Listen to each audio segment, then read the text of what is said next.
नमस्कार, बहुत बहुत स्वागत है आपका मौलिक शक्ति न्यूज में और मैं हूं आपके साथ साइमा।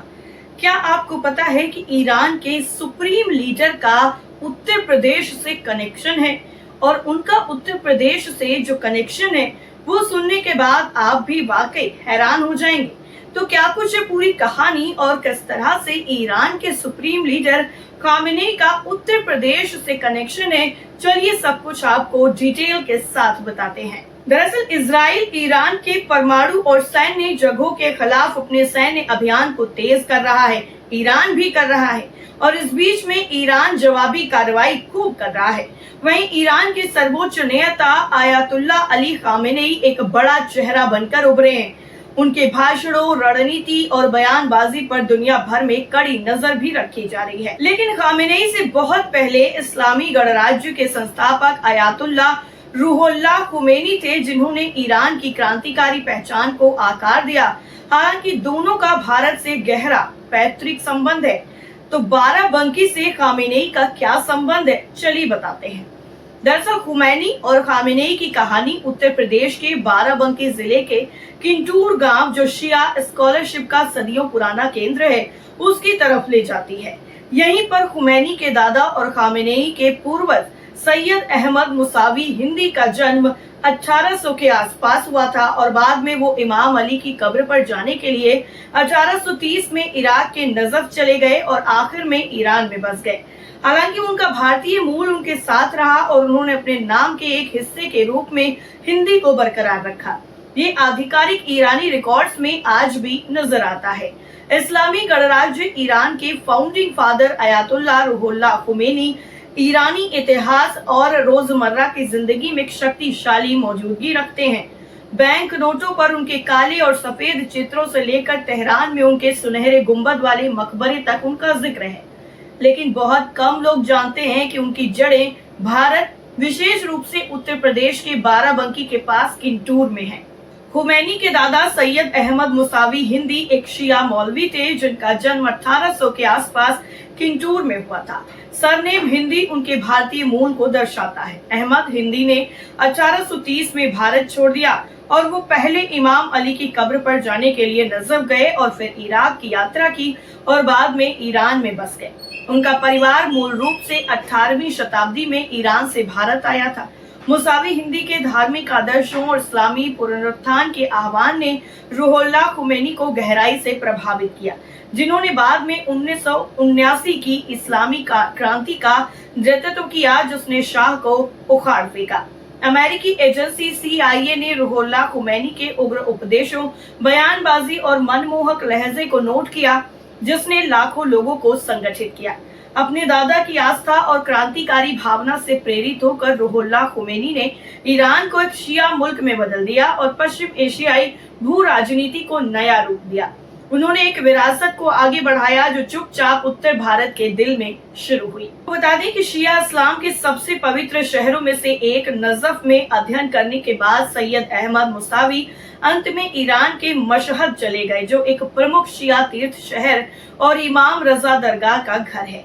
वो वहाँ अस्थायी रूप से बस गए और ईरानी धार्मिक समाज के गए और इसके मौलवी वर्ग का हिस्सा बन गए। मुसावी परिवार 7वें शिया इमाम मूसा अल काजिम के वंशज पारंपरिक रूप से अपने धार्मिक और आध्यात्मिक नेतृत्व के लिए सम्मानित थे। सैयद अहमद का मशहद में जाना ईरान के मौलवी हलकों में खामेनेई परिवार के उत्थान की शुरुआत थी। मशहद में खामेनेई की शुरुआत। दरअसल अली खामेनेई का जन्म 1939 में मशहद में हुआ था और उनके पिता सैयद जवाद खामेनेई एक विनम्र धार्मिक विद्वान और सैयद अहमद मुसावी हिंदी के वंशज थे।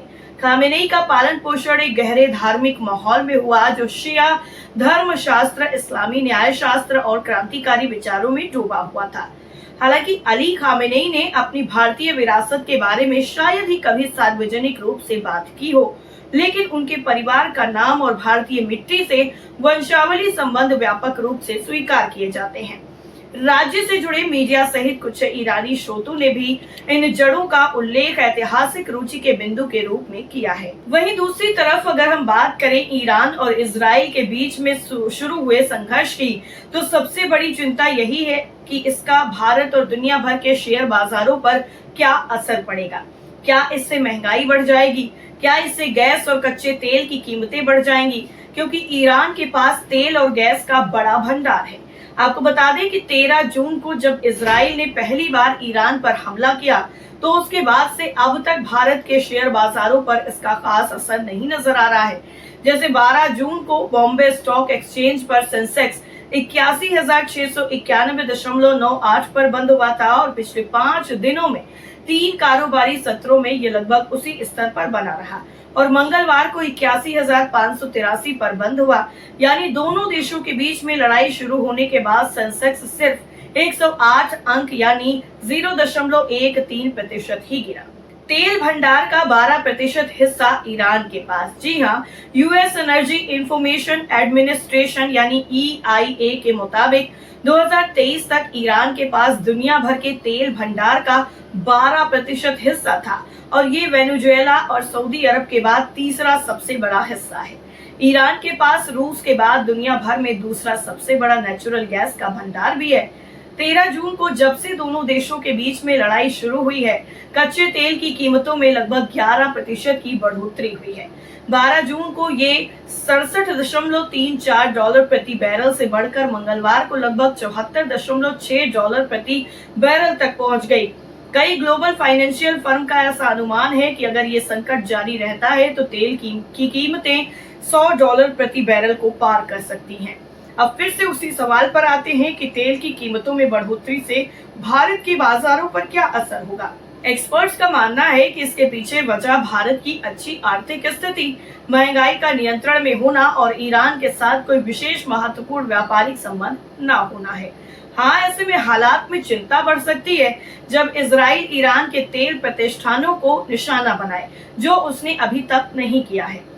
ICICI सिक्योरिटीज के रिसर्च प्रमुख पंकज पांडे इस पूरे मामले पर कहते हैं कि अगर ईरान के तेल ठिकानों पर हमला होता है तब तेल की कीमतों को लेकर चिंता बढ़ सकती है और अगर चीन को होने वाली सप्लाई पर असर होगा तब भी कीमतों में उछाल आ सकता है। भारत में महंगाई नियंत्रित स्थिति में है, इसलिए बाजारों में चिंता जैसी कोई बात नहीं है। बैंक ऑफ बड़ौदा के मुख्य अर्थशास्त्री मदन सबनवीस ने भी कहा है कि भारत की आर्थिक स्थिति पर इस युद्ध का असर तब होगा जब कच्चे तेल की कीमतें काफी ज्यादा बढ़ जाएंगी, जिससे आयात बिल बढ़ेगा, आर्थिक स्थिति को नुकसान होगा और थोक मूल्य सूचकांक यानी WPI महंगाई बढ़ जाएगी। अभी जो कच्चे तेल की कीमत 10% तक बढ़ी है, इसके लिए साइकोलॉजिकल फैक्टर जिम्मेदार है। यानी कुल मिलाकर के अगर देखा जाए तो ईरान और इजराइल के बीच में जो संघर्ष छिड़ा है, उसका असर अगर तेल को टारगेट किया गया, तेल के ठिकानों को टारगेट किया गया, तो पूरी दुनिया में इसका असर दिखेगा। और वहीं दूसरी तरफ जो खामेनेई है, उनका उत्तर प्रदेश से जो लिंक था वो भी नजर आया है।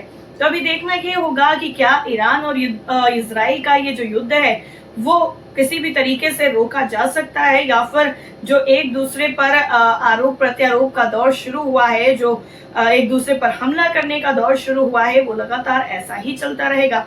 आपका क्या मानना है, कमेंट्स करके जरूर बताइए। फिलहाल के लिए इतना ही। बाकी तमाम खबरों के लिए आप जुड़े रहिए मौलिक शक्ति न्यूज के साथ। नमस्कार।